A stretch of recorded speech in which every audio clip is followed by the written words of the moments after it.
കോഴിക്കോട് കുറ്റ്യാടിയിൽ ജനവാസ മേഖലയിൽ ഭീതി പരത്തിയ കുട്ടിയാനയെ മയക്കുവെടി വെക്കാനുള്ള ദൗത്യം നീളും.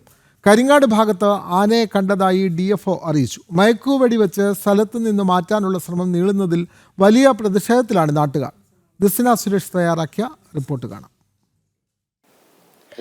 കോഴിക്കോട് ജില്ലയുടെ മലയോര മേഖലകളിൽ വന്യമൃഗശല്യം രൂക്ഷമായി വരുന്ന ഒരു സാഹചര്യമാണ് നിലവിലുള്ളത്. ഒരു മാസത്തോളമായി ഒരു കുട്ടിയാനയെ കൊണ്ട് പെടാപ്പാട് പെടുന്ന മലയോര ജനതയാണ് നമുക്ക് കാണാൻ കഴിയുന്നത്. ഈ ചൂരണി, കാവിലുംപാറ, കരിങ്ങാട് തുടങ്ങിയ പ്രദേശത്താണ് ഇത്തരത്തിൽ ഈ കാട്ടാന കുട്ടിയെ കൊണ്ട് പൊറുതിമുട്ടിയ ആളുകൾ ഉള്ളത്. എന്തായാലും വലിയ രീതിയിലുള്ള പ്രതിഷേധവുമായി നാട്ടുകാർ രംഗത്ത് വരുന്നതൊക്കെ തന്നെ നമ്മൾ കണ്ടു. അതനുസരിച്ച് വനം വകുപ്പ് ഇന്ന് ഈ കാട്ടാനയെ പിടികൂടുകയാണെങ്കിൽ, ഈ കുട്ടിയാനയെ പിടികൂടുകയാണെങ്കിൽ മയക്കുവെടി വെക്കാം എന്നൊരു കാര്യവും തീരുമാനിച്ചിരുന്നു. എന്നാൽ ഇതുവരെ ഈ കുട്ടിയാനയെ പിടികൂടാൻ കഴിഞ്ഞില്ല എന്നത് തന്നെയാണ് നമുക്ക് നിലവിൽ അറിയാൻ സാധിച്ചിരിക്കുന്നത്. എന്തായാലും ഈ DFOനെയൊക്കെ നാട്ടുകാർ ചൂരണിയിൽ വെച്ച് തടയുന്ന ഒരു രംഗമൊക്കെ തന്നെയും ഇന്നുണ്ടായി. എന്തായാലും വലിയ പ്രതിഷേധമാണ് നാട്ടുകാരുടെ ഭാഗത്ത് നിന്ന് ഉയർന്നു വരുന്നത്. നമുക്കറിയാൻ സാധിച്ചിട്ടുള്ളത് ഈ കരിങ്ങാട് ഭാഗത്താണ് ഇന്ന് ഈ കാട്ടാനയെ കാണാൻ സാധിച്ചത് എന്നതാണ്. പക്ഷേ വനം വകുപ്പിന് ഈ ആനയെ പിടികൂടാൻ ഇന്നും കഴിഞ്ഞിട്ടില്ല എന്നത് തന്നെയാണ്.